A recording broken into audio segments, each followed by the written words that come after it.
بكم مشاهدينا الكرام في هذه النشرة الإخبارية العاجلة، وهذا أبرز عنوانها: استنفار أمني بساحة جمع الفنا قبل قليل.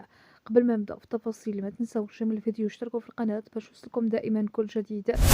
شهدت ساحة جمع الفنا بمراكش زوال اليوم حالة استنفار أمني بعد العثور على حقيبة مشبوهة وضعت قرب أحد المقاهي المحاذية لزنقة البرنس، وأثار العثور على الحقيبة المشبوهة حالة من القلق وسط المواطنين والسياح المتواجدين بالمكان.